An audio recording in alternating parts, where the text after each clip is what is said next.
The Renaissance was an era of structure, perfection, and religion. It is sometimes believed to be the peak of artistic talent. However, after this time period emerged a new, hyper-realistic, emotional, and dynamic age of art known as the Baroque. Hello, and welcome to Art Talk with Josh and Emma. Today we're going to be discussing a relatively unknown piece of Baroque art. The piece is by French artist Claude Vignon and currently resides in Binghamton University Art Museum. That's right. We will be discussing the Allegory of War, Peace, and Commerce. This is an oil-on-canvas painting completed somewhere in the early to mid-17th century, making it pretty classically Baroque. Yes, but the time period is not all that makes this piece a staple of Baroque art. Vignon's style exhibits techniques that are very true to the era.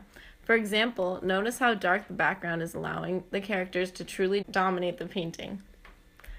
And these are not biblical characters. The iconography suggests the patronage would probably have been a private client or even some branch of royalty.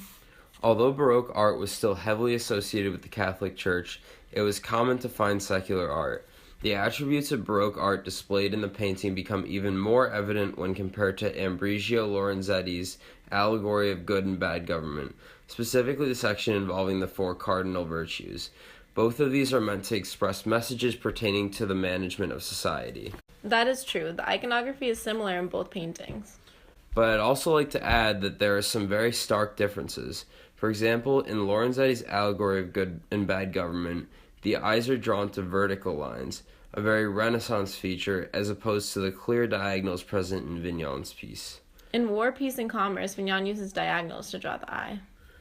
War, Peace, and Commerce also shows such movement and emotions that is so obviously Baroque. Each of the subjects are so involved and dynamic.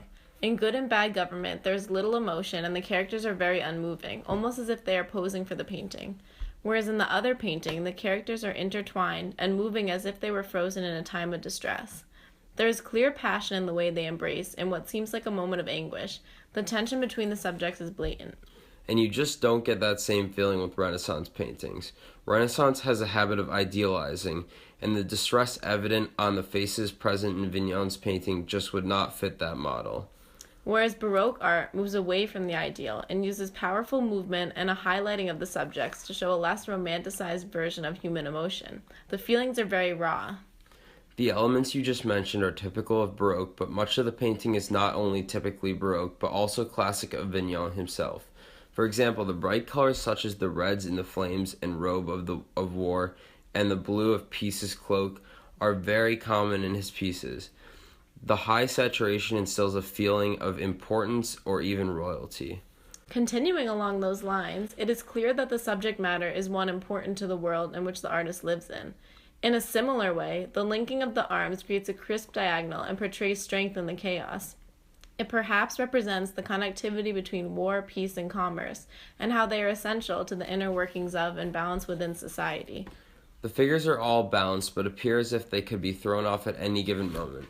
This unrestful balance is symbolic of the time of the Baroque, where society started to recognize the disarray involved with a successful government. Going back to the emotions of war, peace, and commerce, this idea is also expressed. Although the figures appear to be in the midst of an argument, their faces show what appears to be compassion and caring. This softness among tension emphasizes how all the elements of government, while they may not work in perfect cohesion, still rely on each other for prosperity. They may seem to be opposites, but they are all related.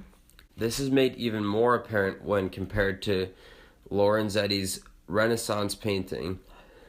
In his representation of the important aspects of society and government, the figures are all very separate, made apparent by those verticals. It's not as intimate a portrayal as with the Allegory of War, Peace, and Commerce. Although not widely known, this piece by Claude Vignon is a true staple of Baroque art. From its highlighted foreground to crisp diagonals and rich color saturation, the Allegory of War, Peace, and Commerce captures the dramatic portrayal of human emotion and movement that categorize the development from Renaissance to Baroque. Hopefully all of you listening now feel a deeper connection to Vignon's Allegory of War, Peace, and Commerce and its relationship with Baroque art. Thank you, and we hope you join us next time on Art Talk.